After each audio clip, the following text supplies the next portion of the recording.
Clash opponents. Are you ready?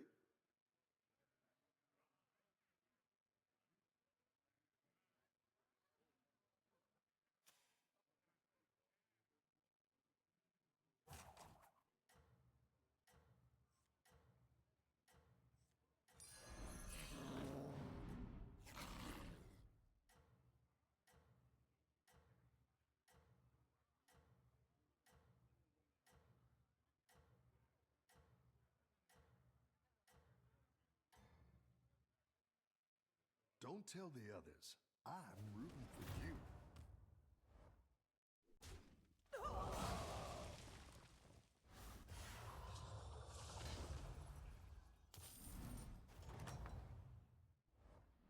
You're good at this.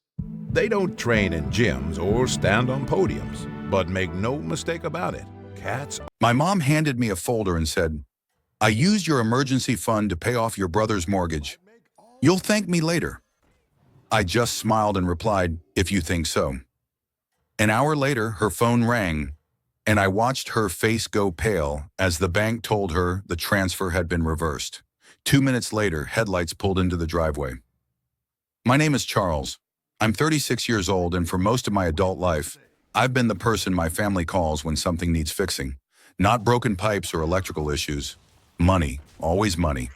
It started small when I was 22, a few $100s here and there for mom's car payment. Then it grew. My brother Ryan's rent when he was between jobs, which somehow lasted 8 months. Dad's medical bills when insurance fell short. Family vacations I was told about after the booking, with an expectation I'd chip in my share. I never said no. That's the thing about being dependable. People stop asking and start assuming. Ryan is 3 years younger than me, and if there's one constant in our family, it's that he's always been the golden one. The athlete in high school, the charming one at family gatherings, the son who could do no wrong, even when he did everything wrong. He drifted through 5 different jobs in 10 years, bought a truck he couldn't afford, married a woman who shared his taste for expensive things. Mom and Dad cushioned every fall. I was the one holding the cushion. When Ryan bought his house 4 years ago, I knew it was a stretch. He barely had the down payment, and his credit was questionable. But Mom was ecstatic. She called me that night, voice bright with pride, telling me how Ryan was finally settling down, building equity, becoming a real adult. I congratulated him. I sent a housewarming gift. I didn't mention that I'd been renting the same modest apartment for 6 years because I was too busy keeping everyone else afloat. What I didn't tell anyone was that I'd opened a separate savings account 2 years earlier, a true emergency fund that nobody in my family knew about. I'd learned the hard way that if they knew money existed, they'd find a reason it needed to be spent on someone else's emergency. 15% of every paycheck went into that account. No debit card attached, no checks, just a slow, steady accumulation of security. $38,000 of mine. That number mattered. It represented every time I'd eaten ramen so I could cover someone else's expense. Every canceled trip because family needed me to stay liquid. Every time I'd smiled when Ryan bought another expensive gadget while I wore the same jacket for 4 winters.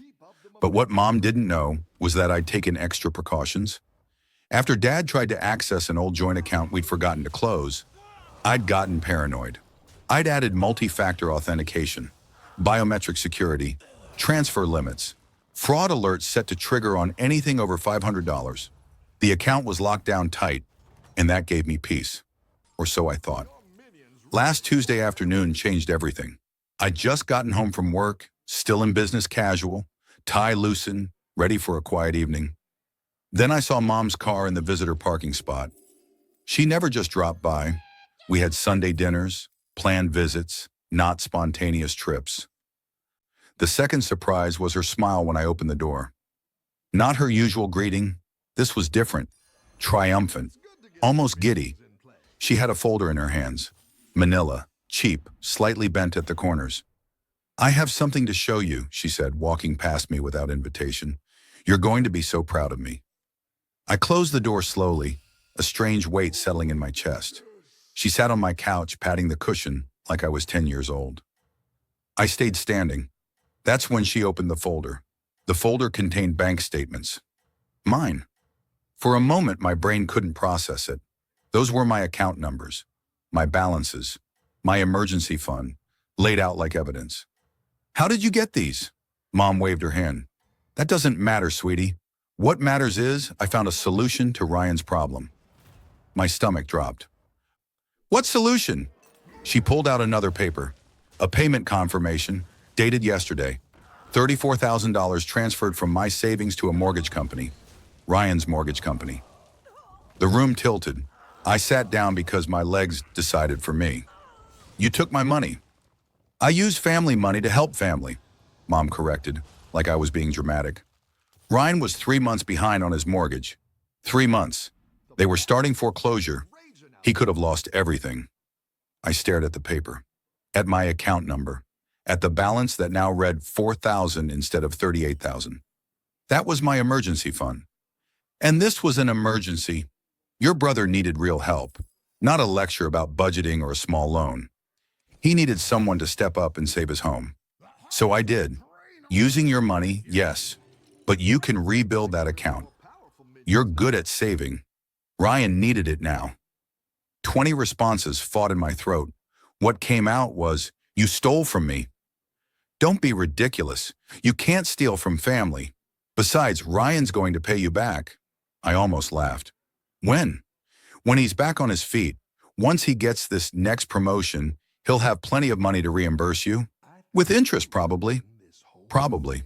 Charles, I don't understand why you're being difficult. Your brother was in crisis. We're family. Family helps each other. I thought you'd be proud that your savings could do something meaningful instead of just sitting in an account collecting dust. It was collecting security. It was collecting peace of mind.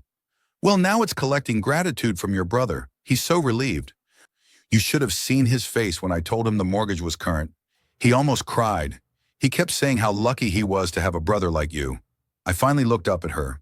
Really looked. She was smiling, genuinely pleased with herself. She'd stolen $34,000 from me without permission, without discussion, and she was sitting on my couch waiting for applause. How? How did you access my account?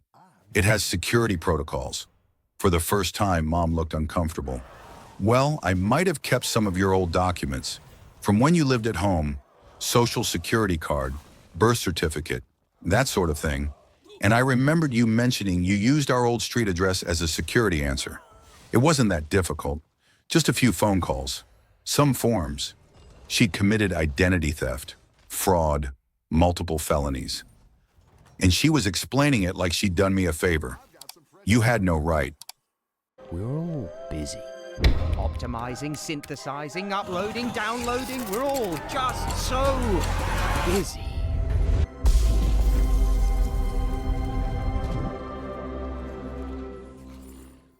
For the McLaren Formula One team, a successful car starts with over 14,000 meticulously crafted parts perfectly tracked with Smartsheet.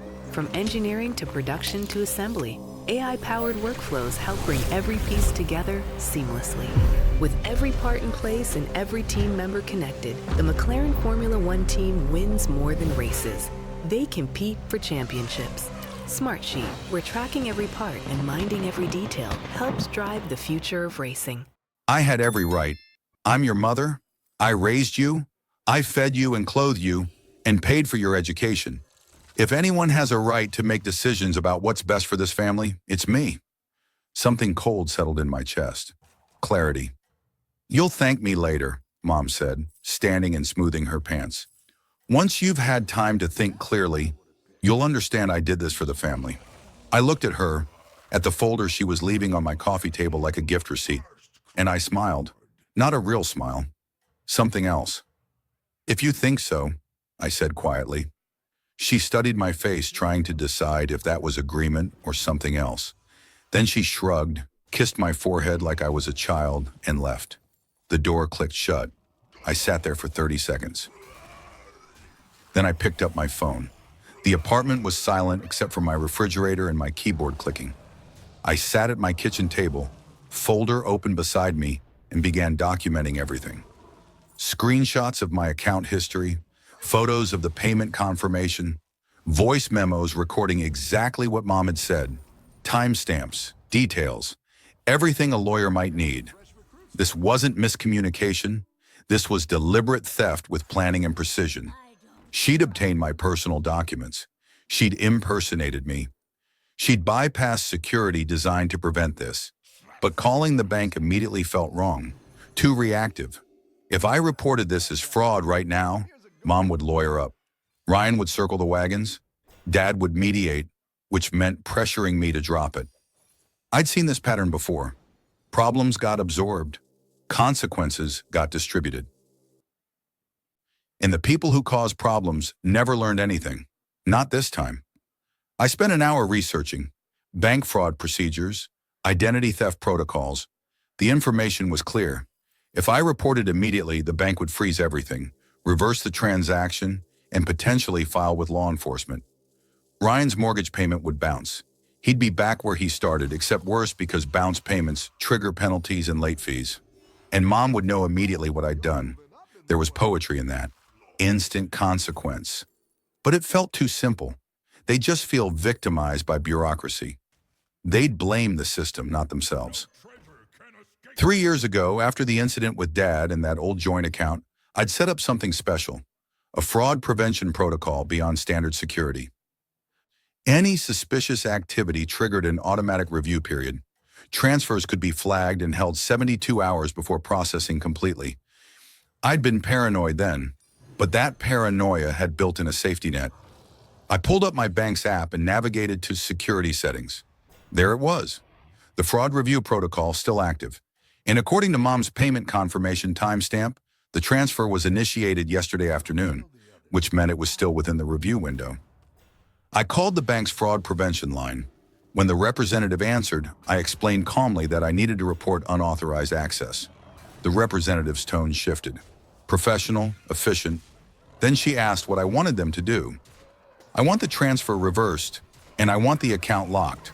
No one accesses it except me, in person, with photo identification. We can absolutely do that, Mr. Torres. Given the circumstances, we'll also need to file a formal fraud report.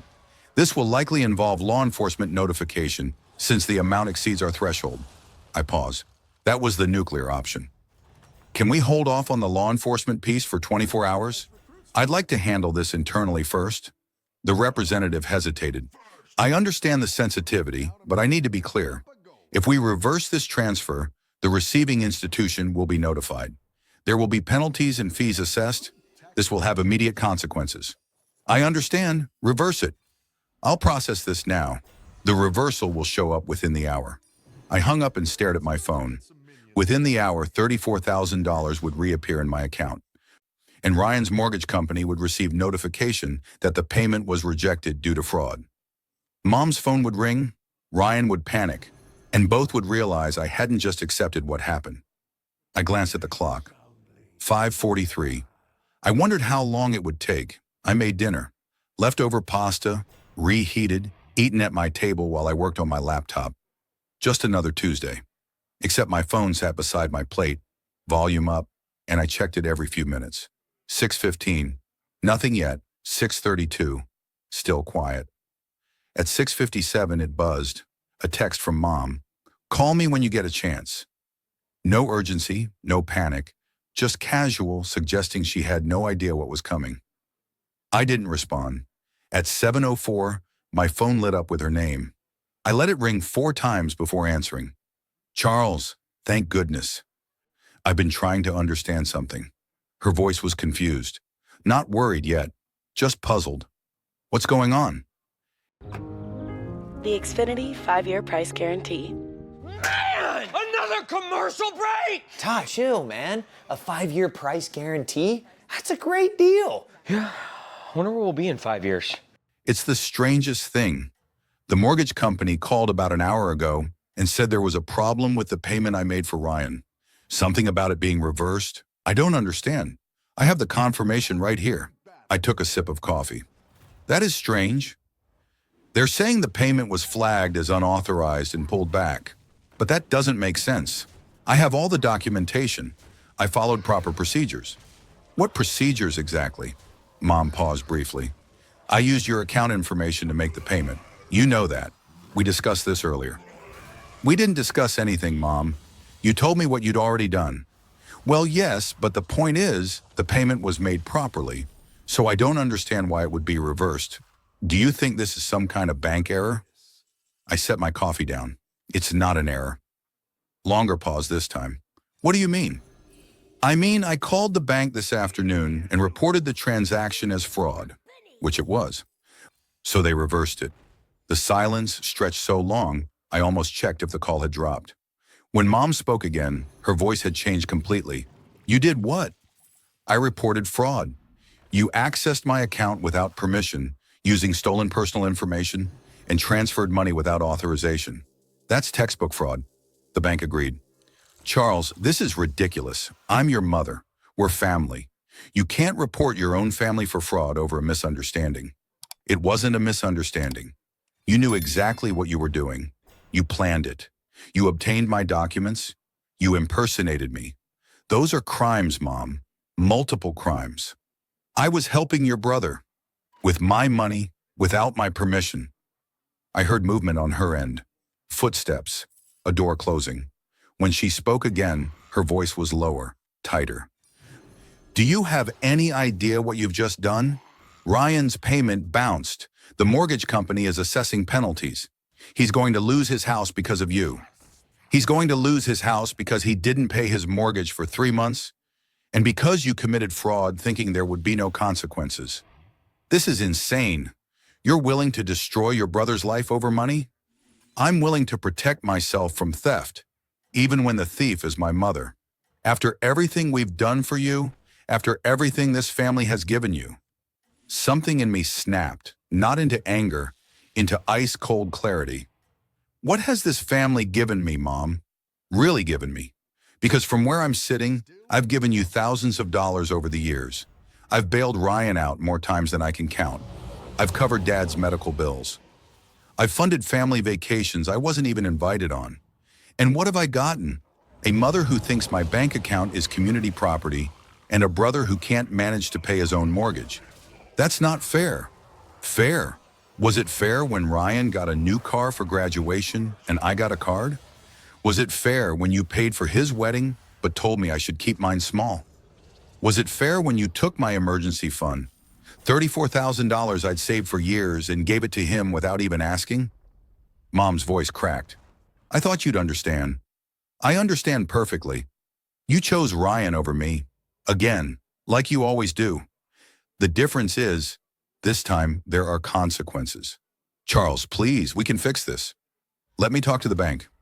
No, the account is locked. Only I can access it now. You can't touch it. Ryan can't touch it. Nobody can. Through the phone, I heard another sound. A car door. Voices. Then Mom's sharp intake of breath. Ryan just pulled in. He got the call from the mortgage company. He's coming inside. Charles, you need to fix this. Right now. I'm not fixing anything. You broke it. You deal with it. I hung up. My hands were shaking. Not from fear, from adrenaline. From years of swallowed words finally spoken. My phone rang again 3 minutes later. Ryan's number. I let it go to voicemail. He called back immediately. Then again. Then again. The fourth time I answered. What the hell did you do? Ryan's voice was pure rage. I reported fraud to my bank. You got my mortgage payment reversed. Do you have any idea what this is going to cost me? The penalties alone are over $2,000. Plus they're accelerating my foreclosure timeline. I have 30 days now instead of 90. That's unfortunate. Unfortunate? This is my house, Charles. My home. And you just torpedoed it because what? You're mad at Mom? I'm not mad at Mom. I reported a crime. She stole $34,000 from me. That's felony theft.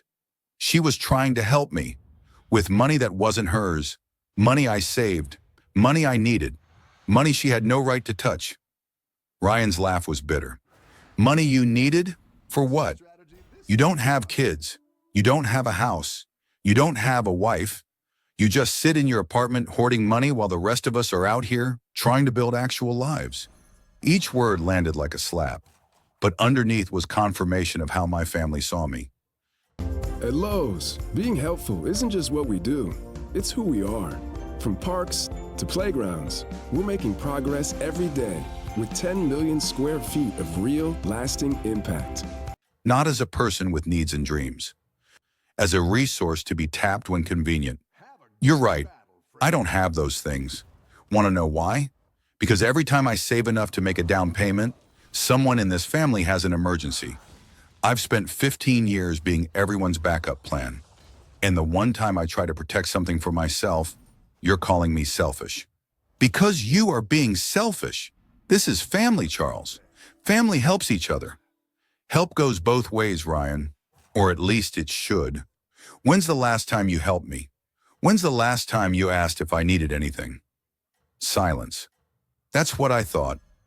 Mom said you almost cried when she told you the mortgage was paid. Did you cry out of gratitude or relief that once again, someone else was solving your problem? This is different. It's not. It's exactly the same pattern. You make choices you can't afford. Mom enables you, and I pay for it. Literally, the only difference this time is I said no. You said no by committing fraud. I reported fraud. Mom accessed my account illegally. She used stolen documents. She impersonated me. Those are crimes. The only reason she's not in handcuffs right now is because I asked the bank to hold off on the police report. That stopped him. What? The bank wanted to file immediately. I asked for 24 hours to handle it internally. But if Mom tries anything else, that protection goes away. The police get involved. She gets charged. You're bluffing. Call the bank. Ask them about the fraud report filed this afternoon. See if I'm bluffing. More silence. I could hear breathing. Voices in the background. So what do you want? Money? An apology? I don't want anything from you, and I'm not fixing what I didn't break.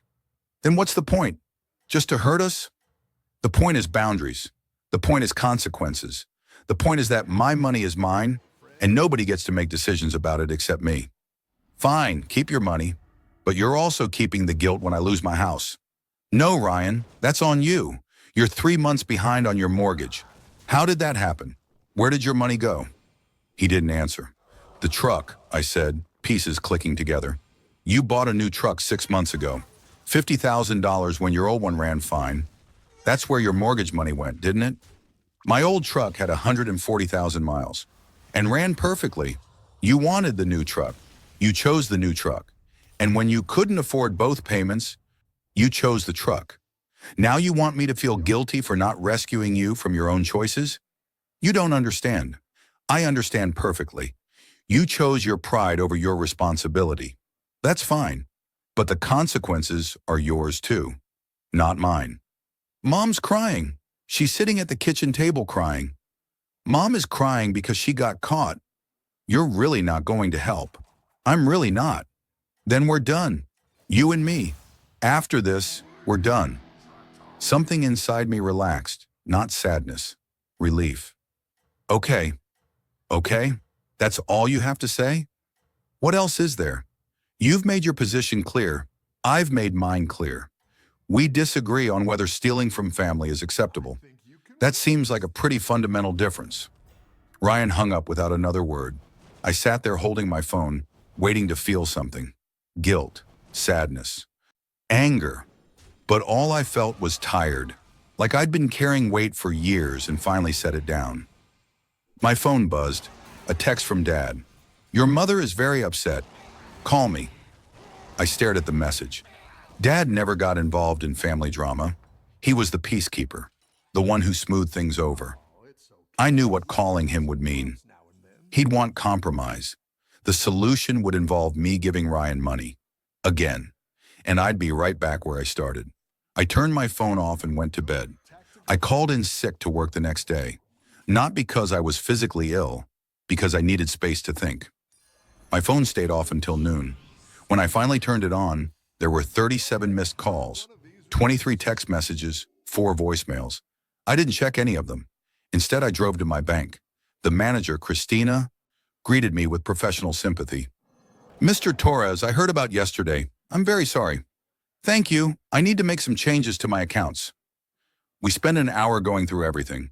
I closed the savings account where the theft had occurred and opened a new one with different numbers.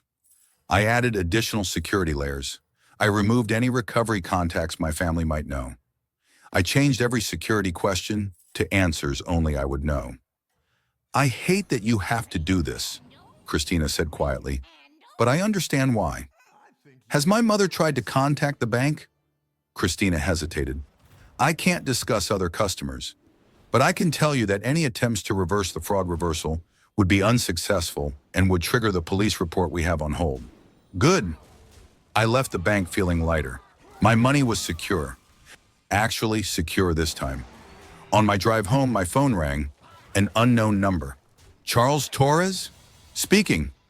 This is Brittany Gonzalez from First National Mortgage. I'm calling regarding Ryan Torres' account. Our records show you as an authorized contact. I'm not an authorized contact.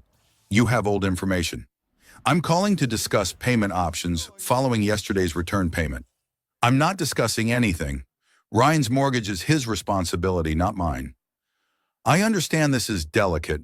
However, I wanted to see if there might be a private arrangement that could prevent foreclosure. And there it was. The mortgage company fishing for money from anyone connected to Ryan. There's no arrangement. Popeye's $6 Big Box is back. 2 pieces of signature chicken or 3 tenders. 2 sides and a biscuit. One serious deal. Make Thanksgiving just as easy and delicious with Popeye's Cajun-style turkey. Love that chicken from Popeye's. A business tip I'd wish I'd known? That LegalZoom can help you launch an LLC and stay on top of your business licenses.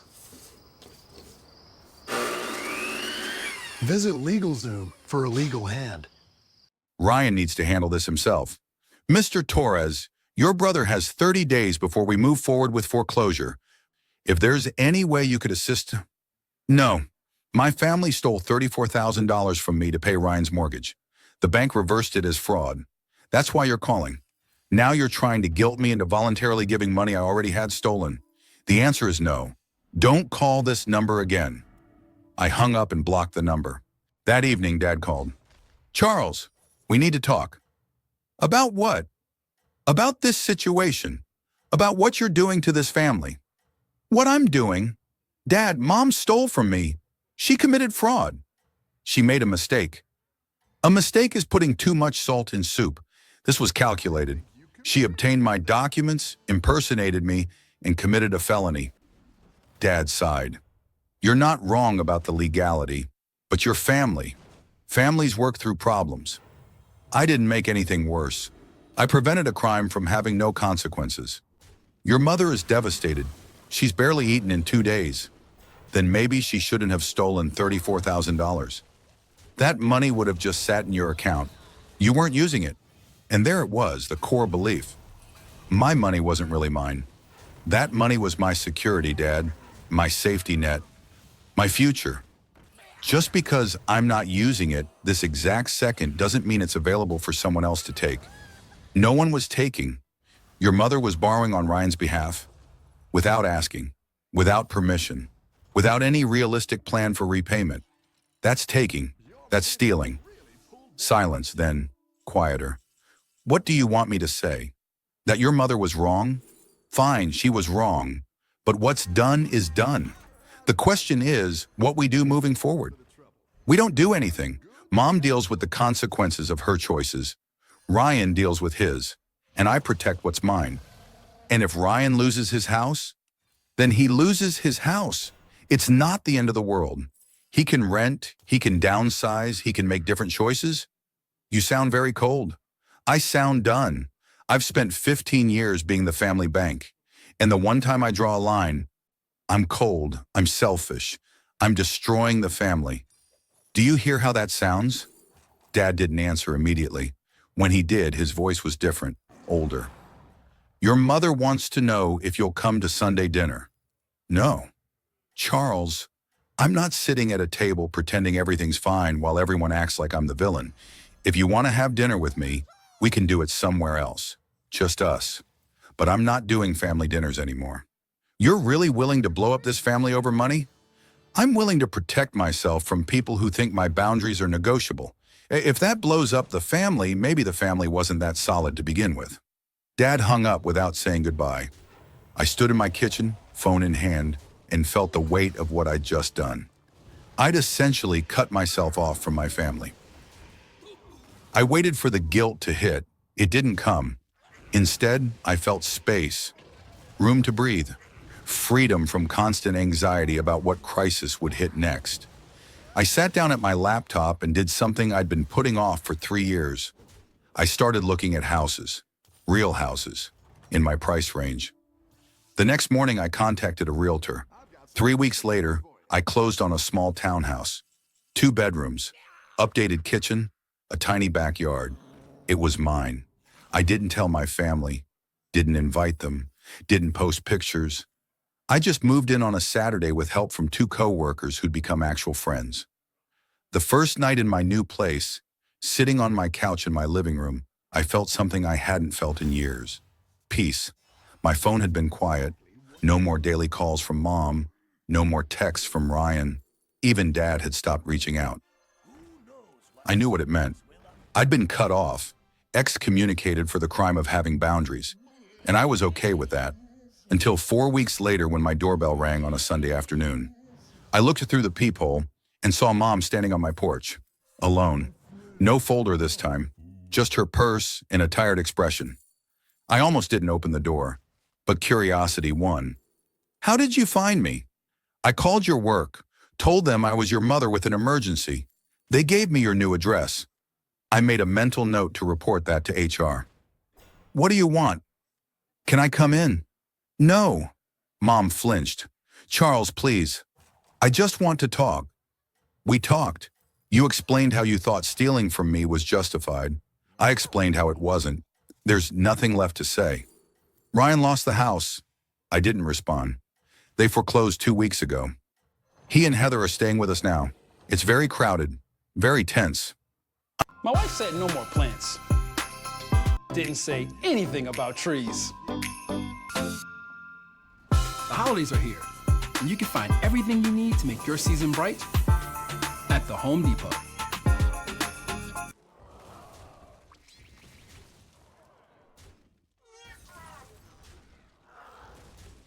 Shop bestsellers at Ashley, where no matter what your holiday traditions are, you're always at home. Whether you're making extra room with our extendable dining tables or creating the perfect cozy space with our modular seating, shop holiday deals and make lifelong memories with Ashley.